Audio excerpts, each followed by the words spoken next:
श्रीमदाचार्येभ्यो नमः। श्रीगुरुभ्यो नमः। हरि ओम्। ओं कलत्रं कमलायस्य पुष्पकमलसम्भवः शिवाद्याः सेवकास्तस्मै नमो विश्वकुटुम्बिने। नारायणं नमस्कृत्य नरं चैव नरोत्तमं देवीं सरस्वतीं व्यासं ततो जयमुदीरयेत्।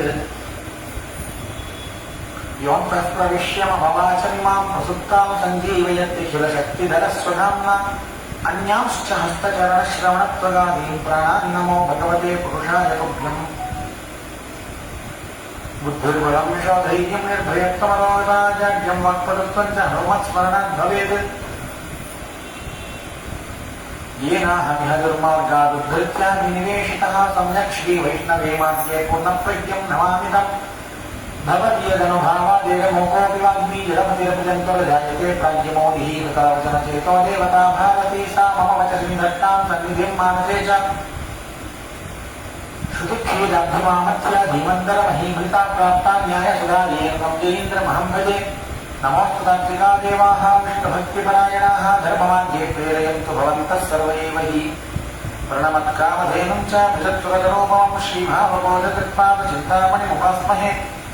पूज्याय राघवेन्द्राय सत्यधर्मरताय च भजतां कल्पवृक्षाय नमतां कामधेनवे। सप्तधीरगणाब्जोत्थाः ज्ञानवैराग्यनागरः सत्यज्ञानाक्षगणैः स्वान्तघ्रान्तं निकृन्ततु।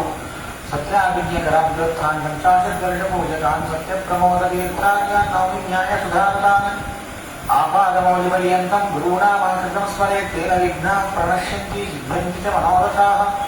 बुधैतपि सुदुर्बोधे ग्रन्थे यन्ममताः संतत्तारयन्ति निपुणाः गुरुपादरजक्कणाः। लौकिकफललक्षणामृतदोहिनीं गुरुवनुग्रहरूपां तां कामधेनुमुपास्महे। कृष्णाय वासुदेवाय हरये परमात्मने प्रणतक्लेशनाशाय गोविन्दाय नमो नमः। श्रीगुरुभ्यो नमः। हरि ओम्। स्वस्त्यस्तु स्नामशेषसन्मङ्गलानि भवन्तु। ಶ್ರೀಕೃಷ್ಣ ಪರಮಾತ್ಮನ ಅವತಾರವನ್ನ ನಿನ್ನೆ ದಿವಸ ತಿಳಿದಿದ್ದೇವೆ. ಅದರ ಹಿಂದೆ ಮುಂದೆ ಆಗುವಂತಹ ಅದ್ಭುತವಾದಂತಹ ಸ್ವಲ್ಪ ಶಾಸ್ತ್ರಗಳಲ್ಲಿ ಕೆಲವೊಂದು ಮಾತನ್ನು ಹೇಳೋದುಂಟು. ಈ ಸಿಂಹಾವಲೋಕನ ನ್ಯಾಯ ಅಂತ. ಒಂದು ಸಿಂಹ ತನ್ನ ಬೇಟೆಯನ್ನ ಆಡುವಾಗ ಒಂದ್ಸಲ ಹೊಡೆದು ಮುಂದೆ ಹೋಗತ್ತಂತೆ. ಹೋಗಿ ತಿರುಗಿ ನೋಡತ್ತಂತೆ, ಅದು ಏನಾಗ್ತಾ ಇದೆ, ಏನ್ ಮಾಡ್ತಾ ಇದೆ, ಬದುಕಿದೆಯಾ ಇಲ್ಲವಾ ಅಂತ ಸ್ವಲ್ಪ ಒಂದು ಗಾಂಭೀರ್ಯದಿಂದ ತಿರುಗಿ ನೋಡಿ ಮತ್ತೆ ಬಂದು ಹೊಡೆಯತ್ತಂತೆ. ಆ ಥರ ಸಿಂಹಾವಲೋಕನ ನ್ಯಾಯ ಅಂತ ಹೇಳೋದು. ಹಾಗೆ ಶ್ರೀಕೃಷ್ಣನ ಅವತಾರವನ್ನ ವಂಶಾನುಕ್ರಮದಿಂದ ಹೇಳಿದ್ದಾಯಿತು. ಸ್ವಲ್ಪ ಹಿಂದೋಗಿ ಅದನ್ನು ವಿಸ್ತಾರವಾಗಿ ಹೇಳುವರಿದ್ದಾರೆ. ದೇವತೆಗಳಲ್ಲಿ ಮತ್ತೆ ವಿಶೇಷವಾಗಿ ಬ್ರಹ್ಮದೇವರಲ್ಲಿ ಭೂದೇವಿಯ ಪ್ರಾರ್ಥನಾ ತದನುಸಾರವಾಗಿ ಭಗವಂತ ಇಳಿದು ಬರ್ತೇನೆ ಅಂತ ಹೇಳಿದ. ನೀವೆಲ್ಲರೂ ಕೂಡ ಯಾದವ ಕುಲದಲ್ಲಿ ಅವತಾರ ಮಾಡ್ರಿ ಅಂತ ಆಜ್ಞೆಯನ್ನು ಕೂಡ ಶ್ರೀಕೃಷ್ಣ ಪರಮಾತ್ಮ ಮಾಡಿದ್ದಾನೆ. ತದನುಸಾರಿಯಾಗಿ ಅನೇಕ ದೇವತೆಗಳು ಬಂದಿದ್ದಾರೆ. ಶೇಷದೇವರು ತನ್ನ ಹಾಸಿಗೆಯಾದಂತಹ ಶೇಷದೇವರನ್ನ ಮುಂದೆ ಕಳಿಸಿದ್ದಾನೆ ಪರಮಾತ್ಮ. ರುಕ್ಮಿಣಿ ವಿಜಯದಲ್ಲಿ ವಾದಿರಾಜರು ಅದ್ಭುತವಾಗಿ ವರ್ಣನೆಯನ್ನು ಮಾಡುತ್ತಾರೆ. ಸಾಮಾನ್ಯ ನಾವೆಲ್ಲ ಒಂದು ಪ್ರಯಾಣವನ್ನು ಮಾಡಬೇಕಾದರೆ ನಮಗೆ ಬೇಕಾದಂತಹ ಎಲ್ಲ ಪದಾರ್ಥಗಳನ್ನೆಲ್ಲ ಕೊಟ್ಟು ಕಳಿಸ್ತೇವೆ. ನಮಗೆ ಬೇಕಾದಂತಹ ಹಾಸಿಗೆಯನ್ನು ತಗೊಂಡು ಹೋಗ್ತೇವೆ. ಎಲ್ಲರನ್ನೂ ಕೊಟ್ಟು ಕಳಿಸಿ ಒಬ್ಬ ರಾಜ ಬರುವಾಗ ಹೀಗೆ ನಾವು ಎಲ್ಲರನ್ನೂ ನಾವೇ ಹೊತ್ಕೊಂಡು ಹೋಗ್ತೀವಿ. ಎಲ್ಲಾದ್ರೂ ಕೂಲಿ ಸಿಗ್ತಾನ, ಬ್ಯಾಟ್ರಿ ಕಾರ್ ಸಿಗತ್ತಾ ನಾವು ಹೊಡ್ಕೊಂಡು ಹೋಗ್ತೀವಿ. ಆದರೆ ಒಬ್ಬ ರಾಜಾಧಿರಾಜನಾದವನು ತಥೈವ ಲೋಕೆ ಪ್ರಯಾಣೆ ಅಂತ ಹೇಳಿ ಒಬ್ಬ ರಾಜನಾದವನು ಎಲ್ಲ ಪದಾರ್ಥಗಳನ್ನ ಮುಂದೆ ಕಳಿಸಿ ಕೊನೆಗೆ ರಾಜ ಬರ್ತಾನೆ. ಹೇಗೋ ಹಾಗೆ ಶ್ರೀಕೃಷ್ಣ ಪರಮಾತ್ಮ ತನ್ನ ಎಲ್ಲ ಪದಾರ್ಥಗಳನ್ನು ತನ್ನವರಾದಂತಹ ಎಲ್ಲ ದೇವಾದಿ ದೇವತೆಗಳನ್ನು ಮುಂದಕ್ಕೆ ಕಳಿಸಿ ತಾನು ಹಿಂದೆ ಬರ್ತಾಗಿದ್ದಾನೆ ಎಂಬುವಂತೆ ಬಲರಾಮನ ಜನ್ಮವನ್ನು ಕೂಡ ತಿಳಿಯೋದಾಗಿದೆ. ಇದರಲ್ಲಿ ನಾವೆಲ್ಲ ತಿಳಿದ ಹಾಗೆ ಆಕಾಶವಾಣಿಯಾಯಿತು. ದೇವಕಿಯ ಹಾಗೂ ವಸುದೇವನ ವಿವಾಹ ಮಹೋತ್ಸವದಲ್ಲಿ ಆಕಾಶವಾಣಿಯಾಯಿತು. ನ್ಯಾಯಕ್ಕೆ ಬುಧ ಯಸ್ಯಾಸ್ತು ಅಷ್ಟಮೋ ಗರ್ಭೋ ಮೃತ್ಯುಸ್ವ ಉಪೇಕ್ಷತಿ ಇತ್ಯಾದಿಯಂತಹ ಮಾತುಗಳನ್ನು ಕೇಳ್ತೇವೆ. ಹಾಗೆ ನಿನ್ನ 8ನೇ ಗರ್ಭ ಅಂತಂದ್ರೆ ನಿನ್ನ ತಂಗಿಯಾದಂತಹ ದೇವಕಿಯ 8ನೇ ಗರ್ಭ ನಿನ್ನನ್ನು ಕೊಲ್ಲೋದಕ್ಕೆ ಬರ್ತಾ ಇದೆ, ಮೃತ್ಯು ರೂಪವಾಗಿ ಬರ್ತಾ ಇದೆ. ಅವಳಿಗೆ ಇಷ್ಟೆಲ್ಲ ನೀನೇ ಸಾರಥಿಯಾಗಿ ಸಾರಥ್ಯವನ್ನು ಮಾಡ್ತಾ ಇದ್ದಿ, ಇಷ್ಟು ನಿನಗೆ ಜ್ಞಾನ ಇಲ್ಲ ಅಂತ ವಿಷಯ ಗೊತ್ತಾಯಿತು. ಕೊಲ್ಲಬೇಕು ಅಂತ ಕಾಯ್ತಾ ಇದ್ದಾನೆ ಕಂಸ. ನಾರದರು ಇಳಿದು ಬಂತು. ಒಂದೊಂದೇ ಮಕ್ಕಳು ಆಗ್ತಾ ಇದ್ದಾರೆ. ಪಾವನವನು ಬಹಳ ಸಾತ್ವಿಕನಾಗಿ ಧಾರ್ಮಿಕನಾಗಿ 8ನೇ ಮಗುದಾನ ನನಗೆ ಕೊಲ್ಲತ್ತೆ, ಆ 8ನೇ ಮಗುವನ್ನು ನನಗೆ ಕೊಟ್ಟರೆ ಸಾಕು ಅಂತ ಕಾಯ್ತಾಗಿದ್ದಾನೆ. ನಾರದರು ಬಂದರು, ಇವನು ಇಷ್ಟೆಲ್ಲ ಬುದ್ಧಿವಂತನಾಗ್ಬಿಟ್ರೆ ಕೃಷ್ಣ ಬೇಗನೆ ಬರೋದಿಲ್ಲ, ಇವನು ಬೇಗನೆ ಕೃಷ್ಣನ ಕರೆಸಬೇಕು ಅಂದ್ರೆ ಇವನು ಪಾಪ ಹೆಚ್ಚಾಗಬೇಕು ಕೊಲ್ಲೋದಿಕ್ಕೆ ಅನ್ನೋದಿಕ್ಕೆ ಕೃಷ್ಣನನ್ನ ಬೇಗನೆ ಕರೆಸೋಣ ಅಂತೇಳಿ ಸ್ವಲ್ಪ ಬುದ್ಧಿಯನ್ನ ಅವನ ಯಾವ ಕಂಸನ ಬುದ್ಧಿಯನ್ನು ಸ್ವಲ್ಪ ತಿರುಗಿಸಿದ್ರೆ. ಸಾಮಾನ್ಯ ದೇವತೆಗಳು 2 ವಿಧವಾಗಿ ಪ್ರಚೋದನೆ ಮಾಡೋದುಂಟು. ಕೆಲವೊಮ್ಮೆ ಪುಣ್ಯ ಮಾರ್ಗದಲ್ಲಿ ಪ್ರಚೋದನೆ ಮಾಡೋದು ಉಂಟು, ಕೆಲವೊಮ್ಮೆ ಪಾಪ ಮಾರ್ಗದಲ್ಲಿಯೂ ಪ್ರಚೋದನೆ ಮಾಡ್ತಾರೆ. ಅಂದ ಮಾತ್ರಕ್ಕೆ ಅವರಿಗೆ ಪಾಪ ಬರೋದಿಲ್ಲ, ಅವರು ನಮಗೆ ಪರೀಕ್ಷೆ ಮಾಡ್ತಾರೆ, ನಾವು ಯಾವ ರೀತಿಯಲ್ಲಿ ಸ್ಥೈರ್ಯವಾಗಿದ್ದೇವೆ ಅಂತ. ಧ್ರುವರಾಜನಿಗೂ ಇಂತಹ ಮಾತನ್ನು ಹೇಳಿದ್ದುಂಟು. ಅರಣ್ಯದಲ್ಲಿ ಬಹಳ ಭಯಾನಕವಾದಂತಹ ಮೃಗಗಳುಂಟು, ಪಶು ಪಕ್ಷಿಗಳುಂಟು, ಕ್ರಿಮಿಕೀಟಗಳುಂಟು, ದೊಡ್ಡ ದೊಡ್ಡದಾದಂತಹ ಘಟ ಸರ್ಪಗಳುಂಟು, ಮಲಗಲಿಕ್ಕೆ ಜಾಗ ಇರೋದಿಲ್ಲ, ತಿನ್ಲಿಕ್ಕೆ ಊಟ ಸಿಗೋದಿಲ್ಲ. ಅಲ್ಲಿ ಹೋಗಿ ನೀ ಏನ್ ಮಾಡ್ತೀವಿ, ಸುಖವಾಗಿರೋ ಅರಮನೆಯಲ್ಲಿ ನಿನ್ನ ಅಂತಃಪುರದಲ್ಲಿ ಯಾಕೆ ಹೋಗ್ತೀವಿ ಅಂತ ಹೇಳಿದ್ರು. ನೀವು ಸ್ಥಿರವಾಗಿದ್ದಾನೋ ಇಲ್ಲವೋ ಅಂತ ನೋಡೋದಕ್ಕೆ. ಇಲ್ಲ, ನಾನು ಹೋಗ್ತೀನಿ ಅಂತ ಹೇಳಿದ ಆತ ದ್ವಾದಶಾಕ್ಷರ ವಿದ್ಯೆಯನ್ನ ಉಪದೇಶ ಮಾಡಿ ಕಳಿಸಿದವರು ಏನಾದರು, ಅದೇನಾದರೂ ಕಂಸನ ಹತ್ರ ಬಂದು ಹೇಳಿದ್ರು, ಅದು ಇಷ್ಟು ಹುಚ್ಚ ಇದೆಯಲ್ಲ, 8ನೇ ಮಗು ನಿನಗೆ ಮಾರಕ ಅಂತ ಹೇಳಿದೆ. 8ನೇ ಮಗು ಅಂತಂದ್ರೆ 1ರಿಂದ 8, 8ರಿಂದ 1 ಅಸೆಂಡಿಂಗ್ ಆರ್ಡರೋ ಡಿಸೆಂಡಿಂಗ್ ಆರ್ಡರೋ, ಇದನ್ನು ನೀವು ವಿಚಾರ ಮಾಡಿಲ್ವಲ್ಲ ಅಂತ ಹೇಳಿದ್ರು. ಅವನಿಗೆ ಆವಾಗ ಬುದ್ಧಿ ತೋಚಿತು, ಅಯ್ಯೋ ಹೊಳಿಲೇ ಇಲ್ಲ, ನನಗೆ ಒಳ್ಳೆ ಕೆಲಸ ಮಾಡಿದ್ರಿ, ನಾನಾದ್ರೆ ಒಳ್ಳೆ ಬುದ್ಧಿ ಜ್ಞಾನವಂತ ತತ್ವಜ್ಞಾನವನ್ನು ಕೊಟ್ಟರೆ ನನಗೆ ಇವಾಗಲೇ ಹೋಗ್ತೀನಿ, ಒಬ್ಬೊಬ್ಬರನ್ನೇ ಕೊಡ್ತೀನಿ ಅಂತ ಹೇಳಿ 1ರಿಂದ 6 ತನಕ 6 ಮಕ್ಕಳನ್ನ ಅನ್ಯಾಯವಾಗಿ ಸಂಹಾರ ಮಾಡಿದ್ದಾನೆ ಈ ಯಾವ ಕಂಸ. ಇದಾದ ಮೇಲೆ 7ನೇ ಗರ್ಭ ಶುರುವಾಗಿದೆ, ಗರ್ಭಿಣಿ ಆಗಿದ್ದಾಳೆ ಆ ಯಾವ ದೇವಕಿ ದೇವಿ. ಭಗವಂತ ನಿದ್ರಾದೇವಿಯನ್ನ ನಾವು ಭಾಗವತದಲ್ಲಿ ಕೇಳುವಾಗ ಲಕ್ಷ್ಮೀದೇವಿ ಅಂತ ಹೇಳ್ತೀವಿ. ಹರಿವಂಶದಲ್ಲಿ ಹೇಳ್ತಾರೆ, ನಿದ್ರಾದೇವಿಯನ್ನ ನೀನು ಹೋಗಿ ಆಜ್ಞೆಯನ್ನು ಮಾಡ್ತಾನೆ. ಅವಳೇ ನಿದ್ರಾದೇವಿ ಅಂದರೆ ನಿದ್ರೆಗೆ ಅಭಿಮಾನಿಯಾದಂತಹ ದುರ್ಗಾದೇವಿ. ಸತ್ವಾಭಿಮಾನಿ ಶ್ರೀ, ರಜೋಭಿಮಾನಿ ಭೂ, ತಮೋಭಿಮಾನಿ ದುರ್ಗಾ. ತಮಸ್ಸು ಅಂತಂದ್ರೆ ಅಜ್ಞಾನ, ಅಜ್ಞಾನ ಅಂತಂದ್ರೆ ನಾವು ಎಲ್ಲಿದ್ದೀವಿ, ಹೇಗಿದ್ದೀವಿ, ಹೇಗೆ ಮಾಡ್ಕೊಂಡಿದ್ದೀವಿ, ಬಟ್ಟೆಗಳು ಸರಿಯಾಗಿದೆಯೋ ಇಲ್ಲವೋ ಏನೋ ಗೊತ್ತಾಗದಂತೆ ಚೆನ್ನಾಗಿ ನಿದ್ದೆ ಮಾಡ್ತೀವಲ್ಲ, ಆ ಅಜ್ಞಾನ ಅವಸ್ಥಾ ಅದನ್ನ ಪ್ರೇರಣೆ ಮಾಡತಕ್ಕಂಥವಳು ದುರ್ಗಾದೇವಿ. ಹೀಗಾಗಿ ಭಗವಂತ ಲಕ್ಷ್ಮೀದೇವಿಯ ಆ ದುರ್ಗಾ ರೂಪವನ್ನು ತೆಗೆಯೋದಿಕ್ಕೆ ಪ್ರೇರಣೆ ಮಾಡಿದ್ದಾನೆ, ವಿಶೇಷವಾಗಿ ಆಜ್ಞೆಯನ್ನು ಮಾಡಿದ್ದಾನೆ. ದುರ್ಗಾದೇವಿಯು ಇಳಿದು ಬರಬೇಕಾಗಿದೆ. ಪೂರ್ವದಲ್ಲಿ ಒಂದು ಸ್ವಾರಸ್ಯಕವಾದಂತಹ ವೃತ್ತಾಂತವನ್ನ ಭಾಗವತದಲ್ಲಿಯೂ ಇಲ್ಲದೇ ಇರುವಂತಹ ಅದ್ಭುತವಾದ ವೃತ್ತಾಂತ ಹರಿವಂಶ ಹೇಳುತ್ತೆ. 6 ಜನರನ್ನ ಕೊಂದ, ಅನ್ಯಾಯವಾಗಿ ಕೊಂದ ಕಂಸ ಅಂತ ಹೇಳ್ತಾರೆ. ಆ 6 ಜನರು ಯಾರು ಅಂತ ಪ್ರಶ್ನೆ ಮಾಡಿದ್ರೆ, ಇವರನ್ನ ಷಡ್ಗರ್ಭ ಅಂತ ದೈತ್ಯರು. ಇವರ 6 ಜನ ಷಡ್ಗರ್ಭ ಅಂತ ಇವರಿಗೆ ಹೆಸರು. ಇವರೆಲ್ಲ ಯಾರು ಅಂತಂದ್ರೆ ಕಂಸನ ಮಕ್ಕಳು. ಕಂಸ ಮೂಲ ರೂಪದಲ್ಲಿ ಕಾಲನೇಮಿ, ಅವನ ಮಕ್ಕಳು ಷಡ್ಗರ್ಭ ದೈತ್ಯರು ಅಂತ. ಇವರೆಲ್ಲರೂ ಕೂಡ ವಿಶೇಷವಾಗಿ ಒಂದ್ಸಲ ತಪಸ್ಸನ್ನ ಮಾಡಬೇಕು ಅಂತ ಹೊರಟಾರೆ. ಬ್ರಹ್ಮದೇವರನ್ನ ಕುರಿತು ತಪಸ್ಸನ್ನ ಮಾಡ್ತಾರೆ. ಮಾಡ್ಕೊಂಡು ಬಂದು ವಿಶೇಷವಾಗಿ ತಪಸ್ಸನ್ನು ಮಾಡುವಾಗ 6 ಜನ ತಪಸ್ಸನ್ನು ಮಾಡ್ತಾ ಇರುವಾಗ ತಮ್ಮ 2 ಕೈಯನ್ನ ಮೇಲಕ್ಕೆ ಎತ್ತಿ ತಪಸ್ಸನ್ನು ಮಾಡಿದ್ದಾರೆ. ಹೀಗೆ ವಿಚಿತ್ರವಾದಂತಹ ಒಂದು ತಪಸ್ಸನ್ನು ಮಾಡಿದ್ದಾರೆ. ಬ್ರಹ್ಮದೇವರು ಬಂದರು, ಅವರ ಧ್ಯಾನಕ್ಕೆ ಮೆಚ್ಚಿ, ಏನ್ ಬೇಕಪ್ಪ, ನಿಮ್ಗೆ ಏನು ವರ ಬೇಕೋ ಕೇಳ್ರಿ, ನಿಮ್ಮ ತಪಸ್ಸು ಅದ್ಭುತವಾದದ್ದು, ಅದ್ವಿತೀಯವಾದದ್ದು, ಏನ್ ಬೇಕಾದ್ರೂ ಕೇಳ್ರಿ, ಹೇಳ್ರಿ ನಾನು ಕೊಡ್ತೀನಿ ಅಂತ ಹೇಳಿದ್ರು. ಅಷ್ಟೇ ಸಾಕು, ಅವರು ಕೇಳಿದ್ದೇ ಸಾಕು ಅಂತ ನಮ್ಮಂತೆ ಅವರು ಒಂದು ದೊಡ್ಡದಾದಂತಹ ಪಟ್ಟಿ ಹೇಳಲಿಕ್ಕೆ ಶುರು ಮಾಡಿದ್ರು. ಅವಧ್ಯಾಸ್ಯಾಮ ಭಗವನ್ ದೇವತೈಹಿ ಸಮಹೋದಗೈಹಿ ಶಾಪಪ್ರಹರಣೈಶ್ಚೈವ ಸ್ವಸ್ತಿನೋಸ್ತು ಭಾರತೀವಿ.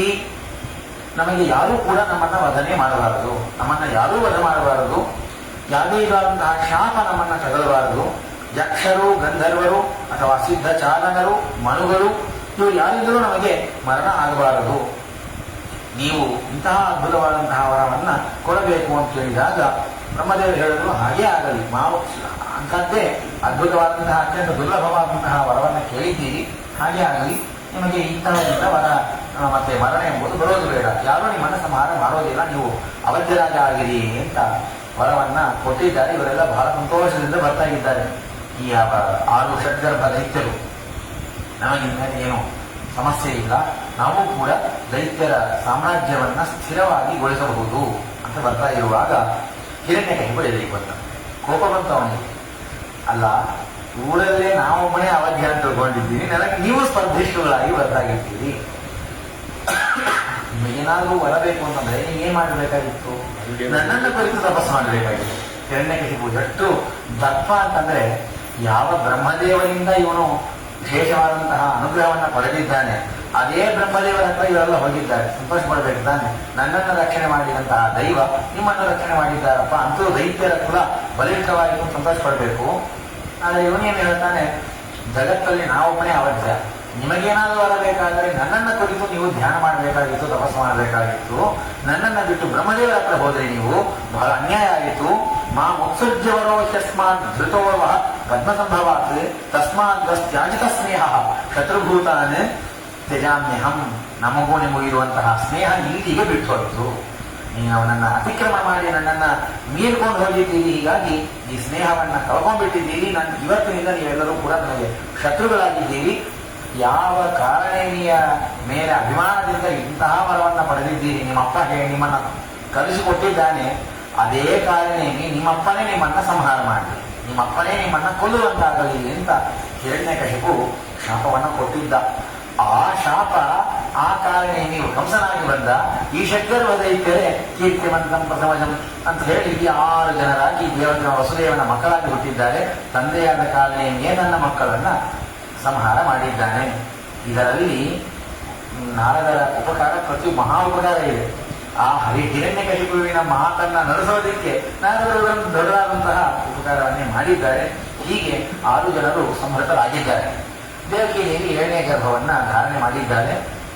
ಭಗವಂತನ ಆಜ್ಞಾನುಸಾರ ಅಗ್ನಿದೇವಿಯು ಬಂದಿದ್ದಾರೆ ಅದ್ಭುತವಾದಂತಹ ದುರ್ಗಾ ರೂಪದಿಂದ ಬಂದು ಈ ಗರ್ಭವನ್ನ ತಗೊಂಡು ಹೋಗ್ತಾರೆ. ಬಹಳ ವಿಚಿತ್ರ. ಇದೆಲ್ಲ ಕೇಳೋದಿಕ್ಕೆ ಇವತ್ತು ನಮ್ಮ ಲೋಕಾರೂಢಿಯಲ್ಲಿ ಕೇಳಿ ಅನ್ಕೊಳ್ಳೋದಿಕ್ಕೆ ಸಾಧ್ಯ ಇಲ್ಲ. ಗರ್ಭಸ್ರಾವ ಆಗಬಹುದು, ಆದರೆ ಗರ್ಭಸ್ರಾವ ಆಗದಂತೆ ಆ ಗರ್ಭದಲ್ಲಿ ಇರುವ ಮಗು ಅಂದರೆ ಶೇಷದೇವರು ಅದು ಬದುಕಿದ್ದಾರೆ. ಆ ಗರ್ಭಸ್ರಾವ ಆಗದಂತೆ ಅದನ್ನು ತೆಗೆದುಕೊಂಡು ಹೋಗಿ ಆ ಕಡೆ ರೋಹಿಣಿ ದೇವಿಯ ಹೊಟ್ಟೆಯಲ್ಲಿ ಹೋಗಿ ಇಟ್ಟಿದ್ದಾರೆ. ರೋಹಿಣಿ ಯಾರು? ಅವಳು ಕೂಡ ವಸುದೇವನ ಹೆಂಡತಿ, ಮೊದಲ ಹೆಂಡತಿ, ಜ್ಯೇಷ್ಠ ಹೆಂಡತಿ ಅವಳು. ಅವಳ ಗರ್ಭದಲ್ಲಿ ಅವಳ ಹೊಟ್ಟೆಯಲ್ಲಿ ಇವರನ್ನ ನಿವೇಶನ ಮಾಡಿದ್ದಾಳೆ ಈ ಯಾವ ದುರ್ಗಾದೇವಿ. ಈ ಕಡೆ ಎಲ್ಲರೂ ತಿಳ್ಕೊಂಡ್ಬಿಟ್ರು ಕಂಸರೆಲ್ಲ, 7ನೇ ಗರ್ಭ ಸ್ರಾವ ಆಯಿತು, ಗರ್ಭ ನಾಶವಾಯಿತು ಅಂತ. ನಮ್ಮ ಚಿಂತೆ, ನಮ್ಮ ಒಂದು ಸಂಕಲ್ಪ ಅದು ವ್ಯತ್ಯಾಸ ಆಗ್ಬೋದು, ನಮ್ಮ ಕಲ್ಪನೆ ವ್ಯತ್ಯಾಸ ಆಗ್ಬೋದು. ಭಗವಂತನ ಕಲ್ಪನೆ ಅದು ಸಂಕಲ್ಪ, ಸತ್ಯ ಸಂಕಲ್ಪ ಅವನು, ಹೀಗಾಗಿ ವ್ಯತ್ಯಾಸ ಆಗಲಿಕ್ಕೆ ಸಾಧ್ಯ ಇಲ್ಲ. ಇದರಂತೆ ಶೇಷದೇವರು ಅಲ್ಲಿ ಅವತಾರ ಮಾಡಿದ್ದಾರೆ. ಈ ಕಡೆಗೆ ಶ್ರೀಕೃಷ್ಣ ಪರಮಾತ್ಮ ತಾನು 8ನೇ ಗರ್ಭದಲ್ಲಿ ಆವಿಷ್ಟನಾಗಿದ್ದಾನೆ, ನಮೀಹನಾಗಿದ್ದಾನೆ. ವಿಶೇಷವಾಗಿ ದೇವಕಿಯ ವಸುದೇವರ ಸ್ತೋತ್ರವನ್ನ ನಾವು ಕೇಳ್ತೇವೆ. ಈ ಕಡೆ ಆ ವಸುದೇವರು ದೇವಕಿಯರು ಸೇರಿ ಸ್ತೋತ್ರ ಮಾಡುವಾಗ, ನೀನೇ ಪರಬ್ರಹ್ಮ, ನೀನು ನನ್ನ ಮಗನಲ್ಲ, ಸಾಮಾನ್ಯ ಪುರುಷನಲ್ಲ, ನೀನು ಕಾಲರೂಪಿಯಾದವನು, ನೀನು ಯೋಯಂ ಕಾಲ ಸ್ಪಶ್ಯತೆ ವ್ಯಕ್ತ ಬಂದೋ ಜ್ಯೇಷ್ಠಾಮಾಹು ಶ್ರೇಷ್ಠತೆ ಏನ ವಿಶ್ವಂ ನಿಮೇಶಾದ ವತ್ಸನಾಂತೋ ಮಹೀಯಾನ್ ಸಂಶೇಷಾಣಂ ಕ್ಷೇಮಧಾಮ ಪ್ರಪದ್ಯೆ ಅಂತ ಹೇಳಿ ನೀನೇ ಕಾಲರೂಪಿ ಭಗವಂತ ಅಂತ ಹೇಳಿ ಸ್ತೋತ್ರ ಮಾಡಿ ಇದೆಲ್ಲ ನಾವು ಭಾಗವತದಲ್ಲಿ ಕೇಳ್ತೇವೆ. ಹರಿವಂಶದಲ್ಲಿ ಒಂದು ಸ್ವಾರಸ್ಯವಾದ ಘಟನೆ ಅಂತಂದರೆ, ವಸುದೇವ ಕೇಳ್ಕೊಂಡು ಬಂದ್ರೆ ಭಗವಂತ ಶಂಖಚಕ್ರ ಗದಾಪದ್ಮಧಾರಿಯಾಗಿ ಅದ್ಭುತವಾದ ಪೀತಾಂಬರ, ಕಟಕ, ಕುಂಡಲ, ಕಿರೀಟ, ನಾನಾ ವಿಧವಾದ ಆಭರಣಗಳು, ವನಮಾಲೆ, ಕೌಸ್ತುಭ ಎಲ್ಲ ಆಭರಣಗಳಿಂದ ಭೂಷಿತನಾಗಿ ಕೃಷ್ಣ ನಿಂತಿದ್ದಾನೆ. ಇದನ್ನೇ ವಾದರಾಜರು ಹೇಳುವುದುಂಟು. ಎಲ್ಲರೂ ವಸುದೇವನ ಮಗ ಅಂತಂತೀವಿ. ಸಾಮಾನ್ಯ ನಮ್ಮಂತೆ ಅವನು ಒಬ್ಬ ಸಾಮಾನ್ಯ ಮಾನವನಾಗಿ ಇದ್ದಿದ್ದರೆ ನಾವು ಹೇಗೆ ಹುಡ್ತೀವಿ? ವಿವಸ್ತ್ರರಾಗಿ ಹುಡ್ತೀವಿ. ಮೈಯಲ್ಲಿ ಏನೂ ಇರೋದಿಲ್ಲ, ಯಾವ ಆಭರಣ ಇರೋದಿಲ್ಲ, ಬಟ್ಟೆ ಇರೋದಿಲ್ಲ, ಏನೂ ಇರೋದಿಲ್ಲ. ಅಳತಾ ಹುಡ್ತೀವಿ ನಾವು ಅಳ್ತೀವಿ, ಆಮೇಲೆ ತಾಯಿ ತಂದೆಯನ್ನು ಅಳಿಸ್ತೀವಿ. ಇದು ನಮ್ಮ ಪದ್ಧತಿ. ಆದರೆ ಕೃಷ್ಣ ಬಂದಿದ್ದು ಹೇಗೆ ಅಂತಂದರೆ, ನೋಡ್ರಿ ಕೃಷ್ಣನ ರೂಪವನ್ನ, ಎಂತಹ ಅದ್ಭುತವಾದಂತಹ ರೂಪ, ಎಷ್ಟು ಆಭರಣಗಳು, ಎಷ್ಟು ವಸ್ತ್ರಗಳು, ಎಷ್ಟು ದೇವತೆಗಳಿಂದ ಸಹಿತನಾಗಿ ಭಗವಂತ ಅವತಾರ ಮಾಡಿದ್ದಾನೆ. ಹೀಗೆ ಎಲ್ಲ ದೇವತೆಗಳನ್ನ ಕಟ್ಕೊಂಡು ಬಂದಿದ್ದಾನೆ ಅಂತಂದ್ರೆ ಅವನು ಸಾಮಾನ್ಯ ಮಾನವ ಆಗಲಿಕ್ಕೆ ಸಾಧ್ಯವೇ ಇಲ್ಲ. ಪರಪುರುಷ ಎಂಬುದು ಇದರಿಂದಲೂ ಸಿದ್ಧವಾಗ್ತದೆ ಅಂತ ರುಕ್ಮಿಣಿ ವಿಜಯದಲ್ಲಿ ಕೇಳ್ತೇವೆ. ಹಾಗೆ ಭಗವಂತ ಈ ಚತುರ್ಬಾಹುವಾಗಿ ಎಲ್ಲ ಆಭರಣಗಳಿಂದ ಭೂಷಿತನಾಗಿ ಹುಟ್ಟಿ ಅವತಾರ ಮಾಡಿದರೆ, ದೃಶ್ಯನಾದರೆ ವಸುದೇವರು ತಿಳ್ಕೊಂಡ್ರಂತೆ, ಸ್ವಾಮಿ ನಿನ್ನ ಈ ರೂಪವನ್ನ ತೋರಿಸಬೇಡ, ಕಂಸ ಬಂದೇ ಬಿಡ್ತಾನೆ, ತೊಂದರೆ ಆಗತ್ತೆ, ನಿನ್ನ ಅವತಾರಕ್ಕಾಗಿ ಆಗೋದಿಲ್ಲ, ನೀನು ಸಾಕ್ಷಾತ್ ಪರಬ್ರಹ್ಮ ಇದ್ದಿ, ನನಗೆ ಗೊತ್ತೇ ಇದೆ, ಹೀಗಾಗಿ ನೀನು ಈ ರೂಪದಿಂದ ಇರಬೇಡ, ಸಾಮಾನ್ಯವಾದ ಪ್ರಾಕೃತ ರೂಪವನ್ನ ತೆಗೆದುಕೋ ಎಂಬುದಾಗಿ ವಸುದೇವರು ಪ್ರಾರ್ಥನೆ ಮಾಡಿದರು. ಅನಂತರ ಪರಮಾತ್ಮ ಒಂದು ಪುಟ್ಟದಾದಂತಹ ಮಗುವಿನ ರೂಪವನ್ನು ತೆಗೆದ. ಆಮೇಲೆ ಭಗವಂತ ಮೊದಲಿಗೆ ಆಜ್ಞೆ ಮಾಡಿದ್ದಾನೆ, ನಾನು ಇಲ್ಲಿ ಇರೋದಿಲ್ಲ, ಗೋಕುಲಕ್ಕೆ ಹೋಗ್ತೇನೆ, ಅಲ್ಲಿ ಇರುವಂತಹ ಕೂಸನ್ನು ತಗೊಂಡು ಇಲ್ಲಿ ಇಟ್ಟು ಬಿಡು, ನಾನು ಅಲ್ಲಿಗೆ ಹೋಗ್ತೇನೆ ಅಂತ ಹೇಳಿದರು. ಹೇಗೆ ಹೋಗೋದು, ನಾವೆಲ್ಲ ಇದ್ದಿದ್ರೆ ಇವಾಗ ಸಾಧ್ಯವೇ ಇಲ್ಲ, ಬೇಡಿ ಹಾಕಿ ಕಟ್ಟಿದ್ದಾನೆ, 20-25 ಕಬ್ಬಿಣದ ಬಾಗಿಲುಗಳು, ಒಂದೊಂದು ಭಾಗದವರೆಗೂ 20-25 ಜನ ಇದ್ದಾರೆ ರಕ್ಷಕರು, ಹೋಗ್ಲಿಕ್ಕೆ ಸಾಧ್ಯವೇ ಇಲ್ಲ ಅಂತ ಹೇಳ್ತಿದ್ವಿ. ಆದರೆ ಸಾಮಾನ್ಯವಾಗಿ ಇದು ನಮ್ಮ ಪರಿಸ್ಥಿತಿ. ಜ್ಞಾನಿಗಳು ಹೇಗಿರ್ತಾರೆ ಅಂತಂದ್ರೆ, ದೊಡ್ಡವರ ಸಂಕಲ್ಪ ಅಂತಂದ್ರೆ ಅದು ಹಾಗೇ ಆಗತ್ತೆ. ಹಿರಿಯರು ಒಂದು ಸಂಕಲ್ಪ ಮಾಡಿದ್ದಾರೆ ಅಂತಂದ್ರೆ ಅದು ನಡೆಯುತ್ತೆ. ಇದು ಹೇಗೆ ಸಾಧ್ಯ? 1 ಕೋಟಿಯ ಋತುಮತೀರ್ಥ ಸ್ತೋತ್ರ ಪಾರಾಯಣ ಹೆಂಗ್ ಸಾಧ್ಯ ಅಂತ ನಮಗೆ ಅನಿಸ್ತದೆ. ಹಾಗೆ ಹೋಯ್ತು, ಮುಗದೇ ಹೋಯ್ತು. 6 ಕೋಟಿ ರಾಮಮಂತ್ರ ಜಪ ಆಗತ್ತ ಅಂತ ಸಂಶಯ ಇಲ್ಲೇ ಇಲ್ಲ, ಆಗ್ತಾ ಇದೆ, ಅದ್ಭುತವಾಗಿ ಆಗ್ತಾ ಇದೆ. ಶ್ರೀಕೃಷ್ಣ ಪರಮಾತ್ಮನಿಗೆ ಬಂಗಾರದ ಯಾವ ಕವಚವನ್ನು ಹಾಕಿಸ್ತಾ ಇದ್ದಾರೆ, ಬಂಗಾರದ ಗೋಪುರವನ್ನು ಹಾಕಿಸಬೇಕು ಅಂತ ಸಂಕಲ್ಪ ಮಾಡಿದ್ರು ಮಹನೀಯರಾದಂತಹ ಪರಿಮಾರು ಮಠಾಧೀಶರು. ಹೇಗೆ ಸಾಧ್ಯ? ಹಾಗೆ ಆಯ್ತು, ಹಾಗೆ ಆಯ್ತು. ಹೀಗಾಗಿ ವಜ್ರ ಕವಚ ಆಯಿತು, ನವರತ್ನ ವ್ರತವಾಯಿತು, ಎಲ್ಲ ಆಗ್ತಾ ಇದೆ. ಇದು ನಮ್ಮ ಕಲ್ಪನೆ ಇದ್ದರೆ ಆಗೋದಿಲ್ಲ, ಭಗವಂತನ ಸಂಕಲ್ಪ ಇತ್ತು ಅಂತಂದ್ರೆ ಚೆನ್ನಾಗಿ ನಡೆಯುತ್ತೆ. ಹೀಗಾಗಿ ವಸುದೇವರು ವಿಚಾರ ಮಾಡಿದ್ರು, ಇದು ನಾನು ಅಂದುಕೊಂಡ್ರೆ ಆಗೋದು ಅಸಾಧ್ಯ, ಕೃಷ್ಣನ ಆಜ್ಞೆ ಅಲ್ಲಿ ಹೋಗಬೇಕು ಅಂತ. ಮತ್ತೆ ಏನ್ ಬೇಕೋ ಅದನ್ನೆಲ್ಲವನ್ನು ಅವನೇ ಒದಗಿಸ್ತಾನೆ. ಧರ್ಮವನ್ನ ಮಾಡಬೇಕು ಅಂತ ನಾವು ಹೊರಟರೆ ನಮಗೆ ಏನು ಬೇಕೋ ಎಲ್ಲವನ್ನೂ ಅನುಕೂಲ ಮಾಡಿಕೊಡೋದು ಅವನ ಸಂಕಲ್ಪ. ಹೀಗಾಗಿ ಅದನ್ನ ಮಾಡಿಸ್ತಾನೆ ಅನ್ನೋದರಲ್ಲಿ ವಿಚಾರವೇ ಇಲ್ಲ ಅಂತ ಹೇಳಿ ಅಂತಂದ್ರು. ಎರಡನೇ ಮಾತೇ ಆಗಿಲ್ಲ, ಎರಡನೇ ಹುಂಕಾರವೇ ಇಲ್ಲ, ಒಂದೇ ಹುಂಕಾರ. ಸಾಮಾನ್ಯವಾಗಿ ಇದು ಹೆಂಗ್ ಸಾಧ್ಯ ಅಂತ ನಮಗನಿಸಬಹುದು. ಆಯಿತು ಅಂತಂದ್ರು, ಕೈಯಲ್ಲಿ ಕೃಷ್ಣನನ್ನ ತೆಗೆದುಕೊಂಡರು, ಕೈಯಲ್ಲಿರುವಂತಹ ಬೇಡಿಗಳೆಲ್ಲ ಯಾವ ಕಬ್ಬಿಣದ ಶೃಂಖಲೆಗಳು ತಾವೇ ಕಡಲು ಕೆಳಗೆ ಬಿದ್ದವು, ಎಲ್ಲ ಕಾರ್ಯಗಳು ತಾವೇ ತೆಗೆದುಕೊಂಡವು. ಇದ್ದಂತಹ ಆರಕ್ಷಕರಿಗೆಲ್ಲ ದುರ್ಗಾದೇವಿ ಈಗಾಗಲೇ ಬಂದು ಬಿಟ್ಟಿದ್ದಾರೆ, ಎಲ್ಲರಿಗೂ ಒಳ್ಳೆ ನಿದ್ದೆಯನ್ನು ಕೊಟ್ಟಿದ್ದಾರೆ. ಹೆಂಗ್ ಸಾಧ್ಯವಾಯಿತು? ವಾದಿರಾಜರು ಹೇಳ್ತಾರೆ, ಅಲ್ಲ ನೀವೆಲ್ಲ ನಿತ್ಯದಲ್ಲಿ ಸ್ತೋತ್ರ ಹೇಳ್ತೀರಿ, ಭಗವಂತನ ಶ್ಲೋಕವನ್ನು ಹೇಳ್ತೀರಿ, ತದೇವ ಲಗ್ನಂ ಸುದಿನಂ ತದೇವ, ತಾರಾಬಲಂ ಚಂದ್ರಬಲಂ ತದೇವ, ವಿದ್ಯಾಬಲಂ ದೈವಬಲಂ ತದೇವ, ಲಕ್ಷ್ಮೀಪತಿಯನ್ನೇಗಿ ಯುಗಂ ಸ್ಮರಾಮಿ. ನಿನ್ನ ಸ್ಮರಣೆ ಇದ್ದರೆ ಸಾಕು, ಎಲ್ಲ ಬಲ ನನಗಾಗತ್ತೆ, ಎಲ್ಲ ವಿಘ್ನಗಳು ಪರಿಹಾರವಾಗತ್ತೆ, ನಿನ್ನ ಸ್ಮರಣೆ ಇದ್ದರೆ ಸಾಕು ಅಂತ ಹೇಳ್ತೀವಿ. ದೇವರ ಸ್ಮರಣೆ ಮಾಡಿದರೆ ಇಷ್ಟು ವಿಘ್ನಗಳ ಪರಿಹಾರ ಅಂತಂದ್ಮೇಲೆ ಕರಸ್ಥ ಕೃಷ್ಣಸ್ಯ ಕುತೋಂತದಾಯ, ಕೃಷ್ಣ ಕೈಯಲ್ಲೇ ಇದ್ದಾನೆ. ಸ್ಮರಣೆ ಮಾಡಿ ಮನಸ್ಸಲ್ಲಿ ಹೃದಯದಲ್ಲಿ ಅಲ್ಲ, ಕೈಯಲ್ಲೇ ಇದ್ದಾನೆ. ಯಾವ ವಿಘ್ನಗಳ ಪರಿಹಾರ ಆಗಲಿಕ್ಕೆ ಸಮಸ್ಯೆ ಎಲ್ಲವೂ ಪರಿಹಾರವಾಯಿತು. ಇಲ್ಲಿಂದ ಹೊರಟ ಅನೇಕರು ಆಡ್ಕೊಳ್ಳೋದಕ್ಕೆ ಶುರು ಮಾಡಿದ್ರು. ಸ್ವಲ್ಪ ಭಾಗವತ, ಸ್ವಲ್ಪ ರುಕ್ಮಿಣಿ ಎಲ್ಲ ಸೇರಿ ಚಿಂತನೆ ಮಾಡ್ತಾರೆ, ಹೋಗೋಣ. ಭಗವಂತ ಹೊರಟು ಹೋಗ್ತಾ ಇದ್ದಾನೆ. ಅನೇಕರು ದೂರು ಹುಟ್ಟಿದ್ದರಿಂದ ಅವನನ್ನು ಬಯಲಿಸಲು. ಕೃಷ್ಣನಿಗೆ ಕಂಸನನ್ನ ನೋಡಿ ಭಯ ಅನ್ನೋದಿಕ್ಕೆ ಹುಟ್ಟಿದ ಕೂಡಲೇ ಇಲ್ಲಿಂದ ಓಡಿ ಹೋದ. ಅವನು ಯಾಕೆ ಓಡಬೇಕ್ರಿ? 14 ಲೋಕಕ್ಕೆ ಜಗದೊಡೆಯನಾದಂತಹ ಭಗವಂತ ಯಾರನ್ನು ನೋಡಿ ಓಡುವ ಅವಶ್ಯಕತೆ ಇಲ್ಲ ಅವನಿಗೆ. ಮತ್ತೆ ಯಾಕೆ ಹೋದ ಅಂತಂದ್ರೆ, ರಾಜರಾಜರು ಅದ್ಭುತವಾಗಿ ಒಂದು ಕಲ್ಪನೆಯನ್ನು ಮಾಡ್ತಾರೆ. ಒಂದು ಉತ್ಪ್ರೇಕ್ಷೆ, ಯಾವುದೂ ಕೂಡ ಕಲ್ಪನೆ ಅಲ್ಲ, ಸತ್ಯವೇ ಉತ್ಪ್ರೇಕ್ಷೆ. ಏನು ಉತ್ಪ್ರೇಕ್ಷೆ ಅಂತಂದ್ರೆ, ಸಾಮಾನ್ಯ ನಾವೆಲ್ಲ ಮದುವೆ ಮಾಡ್ಕೊಳ್ಳುವಾಗ ಮಾವಂದ್ರ ಮನೆಗೆ ಹೋಗಿ ಕೇಳ್ತೀವಿ, ನನ್ನ ಹೆಂಡತಿಯ ಸಣ್ಣ ವಯಸ್ಸಿನ ಫೋಟೋ ಏನಾದ್ರೂ ಇದೆಯಾ ನೋಡ್ರಿ, ತೋರಿಸ್ತೀವಿ. ಸಣ್ಣ ವಯಸ್ಸಿನ ಗ್ರೂಪ್ ಫೋಟೋ ಆಗಲಿ, ಅಥವಾ ಮೊಟ್ಟ ಮೊದಲಿಗೆ ಸೀರೆ ಉಟ್ಕೊಂಡಂತಹ ಫೋಟೋ, ಅಥವಾ ಸಣ್ಣ ಮಕ್ಕಳಾಗಿ ಇದ್ದಾಗ ಫ್ಯಾನ್ಸಿ ಡ್ರೆಸ್ ಕಾಂಪಿಟೇಷನ್ ಫೋಟೋ, ಇದೆಲ್ಲ ನೋಡಬೇಕು ಅಂತ ಒಂದು ಆತುರ ಪುರುಷರೆಲ್ಲರಿಗೂ ಇದ್ದಿದ್ದೆ. ಹೀಗಾಗಿ ನಮಗೆ ಸಣ್ಣ ಹೆಂಡತಿಯಾದವಳು ಸಣ್ಣ ವಯಸ್ಸಿನಲ್ಲಿ ಹಾಗಿರ್ತಾಳೆ ನೋಡುವ ಪ್ರಯತ್ನ. ನಮ್ಮಿಂದ ಸಣ್ಣ ವಯಸ್ಸಿಗೆ ಹೋಗಿ ನೋಡ್ಲಿಕ್ಕೆ ಆಗೋದಿಲ್ಲ. ಆದ್ರೆ ಲಕ್ಷ್ಮೀದೇವಿ ಅಲ್ಲಿ ಹುಟ್ಟು ಬಿಟ್ಟಿದ್ದಾರೆ. ಯಶೋಧಾದೇವಿಯ ಸದನದಲ್ಲಿ ದುರ್ಗಾದೇವಿ ಅಲ್ಲಿ ಅವತಾರ ಮಾಡಿದ್ದಾರೆ. ಕೃಷ್ಣ ಇಲ್ಲಿಂದ ಓಡ್ಕೊಂಡು ಅವಸರವಾಗಿ ಯಮುನಾ ನದಿಯನ್ನ ದಾಳಿ ಬಿಡುವಂತ ದೂರ್ಕೊಂಡು ಶೇಷದೇವರನ್ನ ಛತ್ರಿಯಾಗಿ ಹಿಡ್ಕೊಂಡು ವರುಣದೇವರ ಮಳೆಯನ್ನೆಲ್ಲ ಲಕ್ಷ್ಯ ಮಾಡದೆ ಓಡ್ಕೊಂಡು ಹೋಗಿದ್ದು ಯಾತಕ್ಕೆ ಅಂತಂದ್ರೆ, ಆ ದುರ್ಗಾದೇವಿ ಸಣ್ಣ ಪುಟ್ಟದಾದಂತಹ ಕೂಸಾಗಿದ್ದಾಳೆ. ಲಕ್ಷ್ಮೀದೇವಿಯ ವಿವಿಧವಾದಂತಹ ಆಭರಣಗಳನ್ನ, ವಿವಿಧವಾದಂತಹ ಅಲಂಕಾರಗಳನ್ನ ನೋಡಿ ಸಂತೃಪ್ತನಾಗಿದ್ದೇನೆ. ಅವಳ ಸಣ್ಣ ಪುಟಾಣಿ ರೂಪವನ್ನ, ಪುಟ್ಟು ಬಾಳ ರೂಪವನ್ನ ನೋಡಿದ್ದಿಲ್ಲ. ನೋಡಬೇಕು, ಅಲ್ಲಿ ಹೇಗಿರುತ್ತೆ ನೋಡಬೇಕು. ನನ್ನ ಹೆಂಡತಿ ಯಾವಾಗಲೂ ಚೆಲುವೆ, ಈ ಚೆಲುವೆ ಹೇಗಿದೆ ನೋಡಬೇಕು ಅಂತ ನೋಡೋದಕ್ಕಾಗಿ ಓಡಿ ಹೋದ. ಅನ್ನೋದಕ್ಕಾಗಿ ಹೋದ್ರೆ ಹೊರತು ಕಂಸನ ಮೇಲೆ ಭಯದಿಂದ ಅವನು ಓಡಿದವನಲ್ಲ. ಇಡೀ 8 ದಿಕ್ಕಿನಲ್ಲಿದ್ದಂತಹ ಎಲ್ಲ ದೈತ್ಯರನ್ನ, ರಾಕ್ಷಸರನ್ನ, ದುಷ್ಟರನ್ನ ಸಂಹಾರ ಮಾಡೋದಕ್ಕಾಗಿ 8ನೇ ದಿವಸ ಹುಟ್ಟಿದ್ದಾನೆ ಅವನು. 8ನೇ ದಿವಸ ಅವತಾರ ಮಾಡಿದ್ದಾನೆ. ಅಂತಹ ಭಗವಂತನಿಗೆ ಯಾವ ಕಳ್ಳರ ಭಯ, ಯಾವ ಕಂಸನ ಭಯ? ಹೀಗಾಗಿ ಈ ಹೆಂಡತಿಯನ್ನು ನೋಡೋದಕ್ಕಾಗಿ ಓಡಿ ಹೋದ ಎನ್ನುವಂತಹ ಈ ಒಂದು ಅದ್ಭುತವಾದ ಚಮತ್ಕಾರವನ್ನ ಕಾಣುತ್ತೇವೆ. ದಾರಿಯಲ್ಲಿ ಯಮುನಾದೇವಿ ಪ್ರವಾಹ ತುಂಬಿ ಹರಿತಾ ಇದೆ. ನಾವು ರಾಜಮಹೇಂದ್ರಿಗೆ ಹೋದಾಗ, ನಮ್ಮ ರಾಜಸ್ವಾಮಿ ಹಸಿಜ್ಞಾನದ ದರ್ಶನಕ್ಕೆ ಹೋಗುವಾಗ, ಮೂಲವೃಂದಾವನದಲ್ಲಿ ದರ್ಶನಕ್ಕೆ ಹೋಗುವಾಗ ನರ್ಮದಾ ನದಿಯನ್ನ, ಗೋದಾವರಿ ನದಿಯನ್ನು ನೋಡಬೇಕು. ಸಮುದ್ರದಂತೆ ಅಲೆಗಳು ಹೊಡಿತಾ ಇರ್ತವೆ.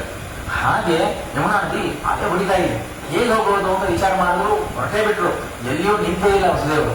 ಹೋಗ್ತಾಗಿರುವಾಗ ಮುಳುಗುತ್ತಾಗಿದ್ದಾರೆ. ಕೊನೆಗೆ ಯಮುನಾದೇವಿ ಕೃಷ್ಣನ ಪಾದ ಸ್ಪರ್ಶವನ್ನ ಮಾಡಿ ಅಲ್ಲಿಗೆ ದಾರಿಯನ್ನು ಬಿಟ್ಲಂತೆ. ಯಾಕೆ ದಾರಿ ಬಿಟ್ಲು ಯಮುನಾ ನದಿ ಹಾಗೆ ಹರಿತಾ ಇರುವುದೈತಲ್ಲ ಅಂತಂದ್ರೆ, ಮೊದಲಿಗೆ ನಮಗೆ ಹೇಳಿದಲ್ಲ, ಗಂಡಸರಿಗಿಂತಲೂ ಹೆಣ್ಣು ಮಕ್ಕಳಿಗೆ ಬುದ್ಧಿಶಕ್ತಿ ಹೆಚ್ಚು ಅಂತ. ವರುಣ ದಾರಿ ಕೊಡೋದಿಲ್ಲ ಅಂದ ರಾಮಾವತಾರದಲ್ಲಿ. ನಾನು ಲಂಕಾಪಟ್ಟಣಕ್ಕೆ ಹೋಗೋದಕ್ಕೆ ದಾರಿ ಬಿಡೋದಿಲ್ಲ ಅಂದ.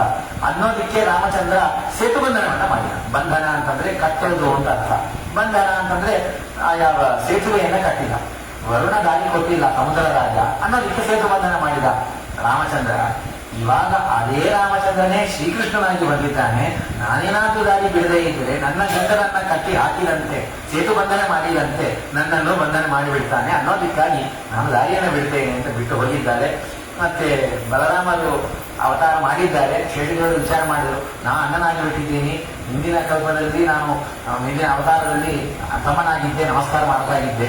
ಇವಾಗ ನಾನೇ ಅಣ್ಣ, ಕೃಷ್ಣ ಬಂದು ಎಷ್ಟು ನಮಸ್ಕಾರ ಮಾಡ್ತಾವ, ಎಷ್ಟು ಪಾಪ ಬರುತ್ತೋ, ಇವಾಗಲೇ ಪ್ರಾಯಶ್ಚಿತ್ತ ಶುರು ಮಾಡೋಣ ಅಂತ ಹೇಳಿ ಛತ್ರದಲ್ಲಿ, ಶೇಷದೇವರ ಛತ್ರದಲ್ಲಿ ಶ್ರೀಕೃಷ್ಣ ಪರಮಾತ್ಮ ಒಬ್ಬ ಚಕ್ರವರ್ತಿಯಂತೆ ಬರ್ತಾಗಿದ್ದಾನೆ.